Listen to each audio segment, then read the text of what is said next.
the Tony Hawk block.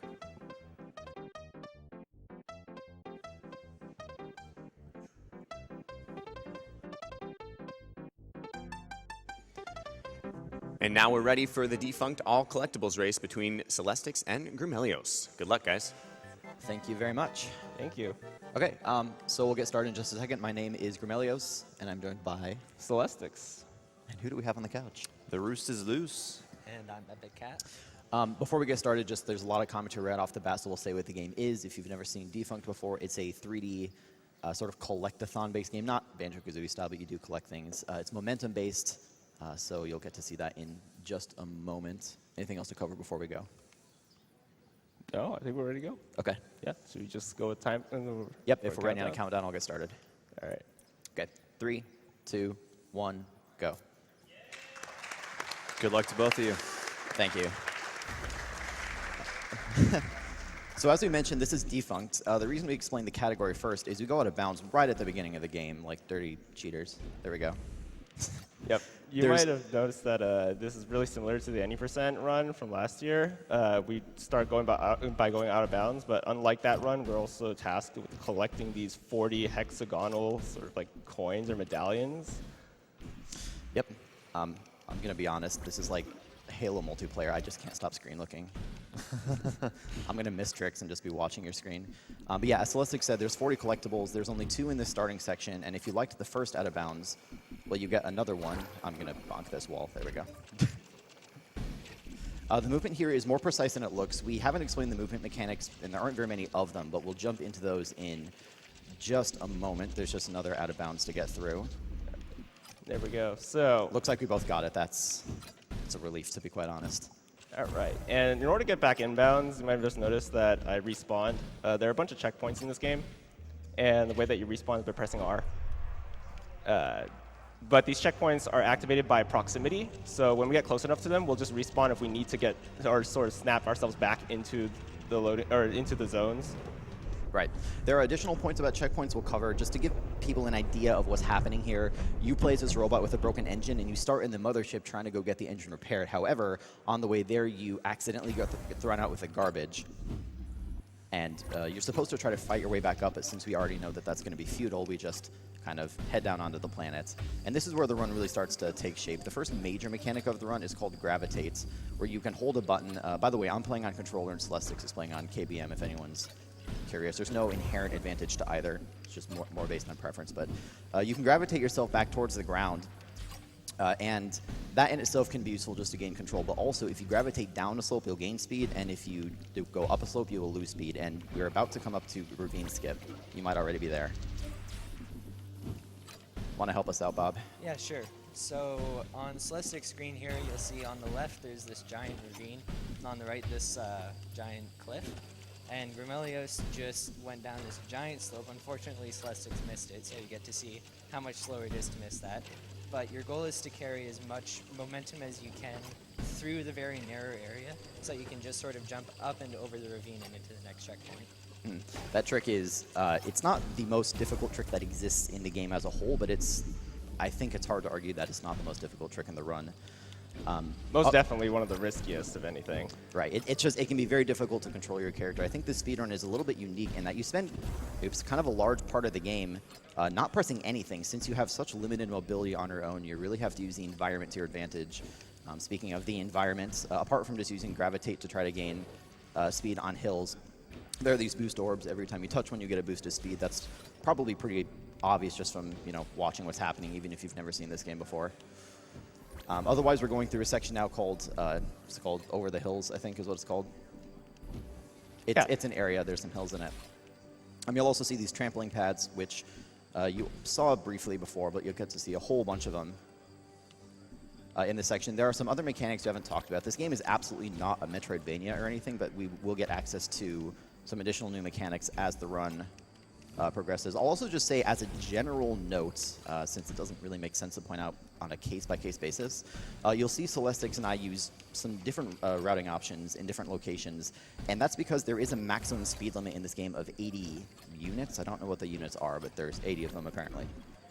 And because you have that maximum speed, it can sometimes be difficult to know whether one route is objectively faster than another. It's more just based on, can you maintain your maximum speed as much as you possibly can? One thing you also notice us doing a lot is we're going to be spamming the jump sort of ability of our jump and double jump abilities of the robots. The reason why is because there's no air friction in this game, but there's a ton of friction when you're touching the ground. And in a game where we want to go fast, we want to make sure we're not going to get slowed down by anything too crazy. The only exception to this is, and you're probably going to be seeing this on Grim's screen really closely, besides gravitate, there's an ability called magnetize. And what this ability does is that it allows us to basically stick onto metal surfaces. But in addition, it also lets us stay. I think we both got that first try, by the way. Good job, guys. Yeah. Thank you. But yeah, so magnetize, what it allows us to do is stick onto metal surfaces, but also allows us to stay stuck on the current surface that we're riding on. And the reason why is because sometimes we don't want to lose all of our speed by going into the air. As Grim said earlier, we only get 80 units of speed, and that gets divided up in horizontal and vertical momentum. And for the most part, all these stages are all going to be horizontally based, which means that we have to try to maximize the horizontal velocity while making sure we have enough vertical velocity to get past all of the obstacles that are ahead of us. Right, like any physics-based game, it's difficult to optimize, and you just have to try to be very careful that you maintain as much speed as you can while also maintaining control. So there will be a lot of sections where you'll see us magnetize onto the ground as a control mechanism, even though technically we are losing speed due to friction. It's still just so much better to maintain your speed. So coming into the section that's, well, I guess we'll be getting there very, very soon. There's some important skips in the forest. You've already seen kind of a small version of one where we got up to one of the collectibles by bonking, kind of taking a collision. But in this next section, and you've actually already seen them if you paid attention, there are these red orbs. The red orbs are power cells, where when the little robot touches a power cell, the power cell gets activated, and if you activate every power cell in a section, something happens.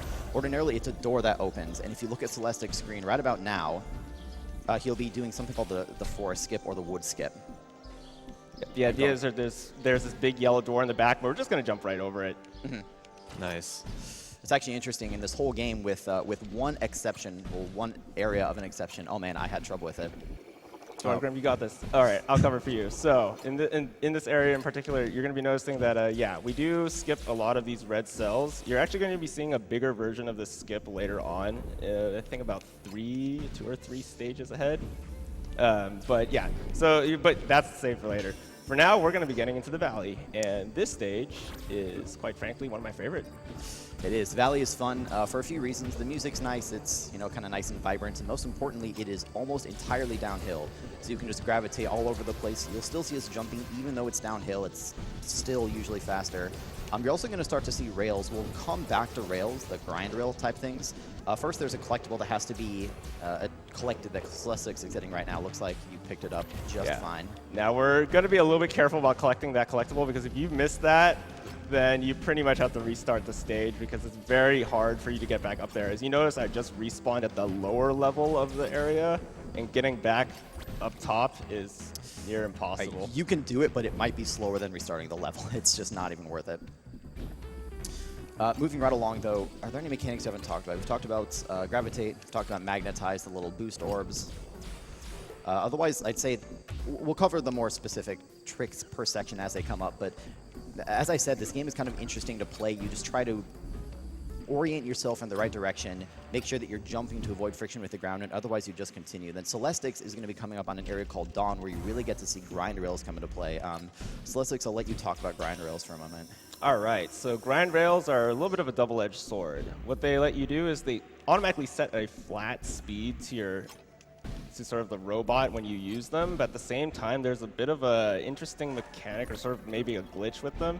If you hit them straight on, as if your direction is parallel with where the grind rail is facing, then sometimes you can be actually sent backwards, which is really bad. So instead, what we want to do... I got it. Oh, yeah. Oh, no. But yeah, so that's the reason why you'll be seeing us try to hit the grind rails from an edge or to the side, because we'll automatically get the speed boost from the grind rail itself, but we want to avoid trying to get into that situation where we get knocked backwards. Next up, we need to talk about Enerjuice, which is the only other mechanic in this game. I mentioned early on that we can accelerate under our own power with the engine, but it is extremely limited, and to be honest, not very fun, because you just go super slowly, and this game is at its best when you can go as fast as possible. Enerjuice is a mechanic that lets you boost on your own power. Not enough to really maximize your speed, but what it's very, very useful for is to maintain maximum speed. So now that we have it, you'll be seeing this pattern pretty frequently. We've already been jumping and double jumping constantly to avoid friction with the ground, but now you'll see us using boost for just a moment to make sure that we cap out our maximum speed and then jump in the air. And All right, got it. Okay. Nice, dude. Do you want to explain what you just did? Yeah, so this is the junkyard. That was sort of the junkyard skip. The idea is that the first checkpoint in this stage is a little unique in the sense that its logic for how you access it or sort of activate it is different from all other checkpoints. And I'm trying it right now as well. Got it as well, guys. All right, nice. Congratulations. Yeah, so that saves about 30 to 40 seconds, and that's one of the integral parts of this run. Not just for all collectibles, but also for any percent, because it also skips a cutscene that takes up some time as well. Now the code is we're not really sure exactly how this happens, but all we do know is that as soon as you enter, or as soon as you hit that one checkpoint before the skip, you just need to reset 3 or 4 times, and it'll just automatically happen. The area that we're in now, by the way, is called Junkyard, and it's kind of unique as far as the areas go, because most areas are relatively linear. Your goal is to progress from the start to the end. This area, however, is like a giant basin almost, and we're trying to open up a trapdoor in the middle. It is possible to break through the trapdoor using something called the Junkyard Skip, which you can do in any percent, but to be honest, the trick is ridiculously precise to the point where maybe you would save time in all collectibles if you got it first try, but it's not really worth it because we have to collect these collectibles by going around the whole area anyway, so it just is not worth it to try. And I mentioned earlier that there would be one section where we open up the game's intended door using the power cells. This is that area. All right, so just one thing I want to ask of the couch. Did you see what happened there when I tried to respawn? Yeah, that was, I've never seen that before. Yeah, so if anybody can figure out how to replicate that, that could save about 15 seconds, and that would be a huge time save, especially for this category where the run is only 17 to 18 minutes, like for the world record. So you've got to be on to the next section then, and I'll be getting there momentarily. All right, so one thing you're going to be noticing me do right now is use the menu for the first time in this run, and the idea is that this cutscene takes a few seconds, but instead we're going to ignore it outright by restarting to get into the next stage and then respawning in order to skip the cutscene that occurs as we're exiting from that big pipe. Yep. In this section here, you're going to very soon see a race that starts between yourself and 4 other robots. The results of the race don't matter at all for the run. It's more of just a fun little thing to do casually, I guess. In any percent, you not only can take first place, but you probably should get first place for speedrunners. In all collectibles, though, it's not possible to get first place while still getting all the collectibles you need. It's possible to get 3rd place, but it's hard. So, I mean, hopefully one of us will get 3rd place, but probably we'll get 4th place. If I get 3rd place, I will donate money. That is not happening anymore because I just missed a collectible.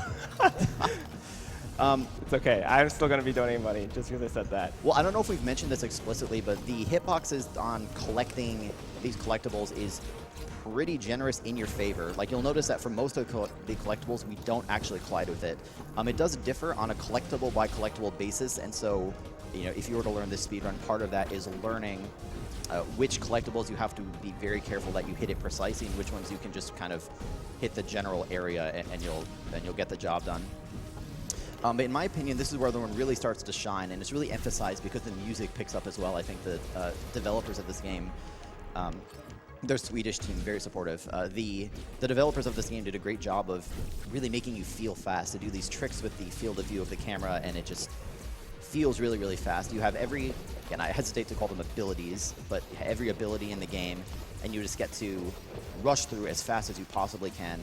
On my screen in a moment, I'm going to be trying, it's not exactly a skip, but it's just some interesting movement to get through a section. There's a collectible up here that I'm going to want to get, of course. And so I'm going to try to bounce off a bouncy pad, ramp off this ramp in order to keep my speed, grab a bit more boost in the air. This, by the way, is one of the more precise collectibles, so let's see if I can grab it. There it is, good. Nice. Yeah, the hitbox for that collectible is pretty precise. If you miss it, then you lose about 20 seconds trying to get it back again. Yeah, the checkpoints in this game are, they're not always consistent in how far apart they are, so that's one you really don't want to miss. But with this, I'm coming into an area known as Oasis. There are, I don't know, there's some number of collectibles in this section, I think, too.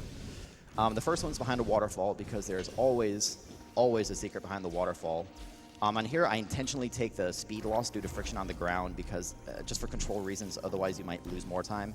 And I'm immediately going to try another trick called the Oasis Skip, which is similar to the Wood Skip. I'm going to try to hit this at a precise angle and hopefully make it all the way over the wall. That'll do it. Extra point is Very well good. done. Good. All right, my turn. Let's see what we got. All right, that's 2 for 2. Perfect. Both Nice. Of them. Good job. Nice. Good job, Very guys. nice.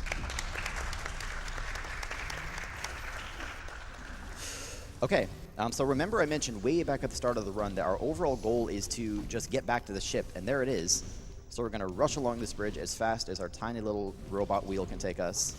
I'll give you 3 guesses whether we're going to be able to catch it here. Yes, Yes. yes, yes. Yes, that's the right answer. In opposite land. Unless you're playing in 160cc mode, which Yes. actually doubles the speed of your robot. Yeah, oh god, I hit a stop sign, and then the collisions in this game are kind of hilarious. Like, I can pass right through parked cars as if they're made of string cheese, but then I can't pass through a traffic cone. It's apparently made of, I don't know, adamantium or something. Well, it did tell you to stop, Grim. You're right. I can't really blame the game on that one. With this, we're moving into an area known as Rock Bottom. Rock Bottom is, in a word, claustrophobic, as opposed to the rest of this game, which is generally very open and expansive, and you just get to try to... Basically, the tech is to try to maintain your maximum speed as much as possible. This area, it is... I don't even know if you can get up to maximum speed. Maybe, but not for very long. So we have to try to just grab these tiny little slopes and gain any little bits of speed that we can along the way. It's also very, very easy to bonk into a wall or something and lose all your speed, and that is always pretty catastrophic. But in the next section coming up, we're going to do something in an unintended order as well, which I can take explain that. that. Whenever, yeah. So this area right here, you're supposed to, the developers intended for you to fall into this ditch, but but that's because of all of the friction with the ground. But if we ignore that, we can easily get to the other side. And this is a big time save. It's about 1 minute and 30 seconds. And the reason why is because there's a checkpoint down there that we need to avoid hitting. Because if we get stuck down there, then you have to go off to a section off to the other side of the collectible, which would pretty much waste that 1.5 minutes. Right, and when you drop down there, it's... Wait, you already said that. Ignore what I was about to say. We're moving on to the last section of the game, well, 2 more sections of the game. This is kind of a return to the form of most of the rest of the game, where we're going to be able to maintain maximum speed as much as possible. One thing I don't know if we explicitly mentioned, when we go through these blue radioactive pools, they give us a speed boost and refill a whole bunch of energy, so that was probably pretty obvious, but just to make it explicit. Not too much left and not too many collectibles left. There's one other interesting thing you'll see here. I already mentioned that Cell and I take slightly different routes, but this is a good example of that. In this section coming up here, I tend to go on the left and Celestics goes on the right, and one isn't really faster than the other because you're just you're capped out at your maximum speed anyway. What's important is that you boost before you jump, that you try to hit as many of these boost orbs as possible, and then we're coming into... I keep like screen looking, but I'm trying to keep the I know, we're up like to so date. close together, it's like crazy. All right. We'll run there's- through the Tunnel of Love, which is a do not touch the pillars or risk getting knocked God, out this of is the entire terrifying. place. Okay, made it. Nicely done. We're not done yet. We're not done yet. There's another collectible on the most finicky railing in the entire game. We're going to try to hit it at the beginning, because if we don't, it'll be disastrous. No! No! No! It's okay. You got No. this.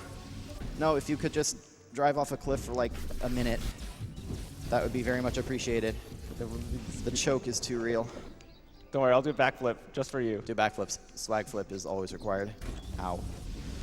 So Celestics is approaching the end. I think you have every collectible now, right? Yes, all 40 of them. So time happens as soon as we hit the last grind rail at the mothership. And that was the goal of this game all along, is to get your robot back to his home. So he'll call out time. It'll be very, very soon. All right, so it'll be right about now. Time. Congrats, dude.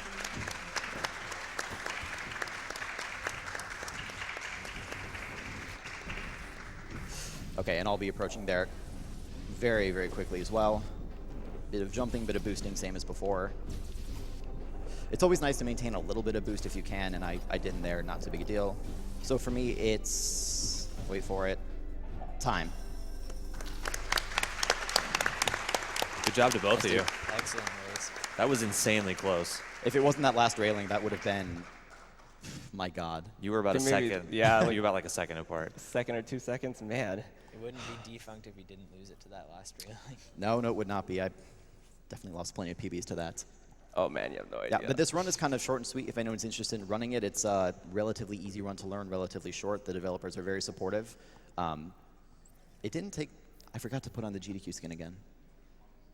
Oh, because it reset. Because it reset. Oh my goodness, because it reset. Oh, it's okay. We can show that flight right now. But yeah, so this game was made by Freshly Squeezed, also published by Sodesco. We want to give a shout out to them. Like, thank you guys so much. Yes, they've for been developing very, very this game. supportive. And Because- it's a fun run to run, I guess. So, you know, congrats to Cell, and thanks to Roos and Bob. It's kind of a short run that's very packed with commentary. It's kind of hard to divvy that up, but it's really nice to have the support, and especially during that early skip the ravine skip. Are you going to show off the skin? Yeah, I'm definitely going to show off the skin. Okay. It's this cool GDQ This is the GDQ skin. Yeah. But I think that'll about do it for us then, kind of just a short and sweet run. There's mine. Do we have the final times? Nope. Yep. 1851 and 1916. All right. That's acceptable. good. It's Pretty good. acceptable. So Omnibus is next, I think, and that'll do it for us. Thank you very much. Thank you. Thank you.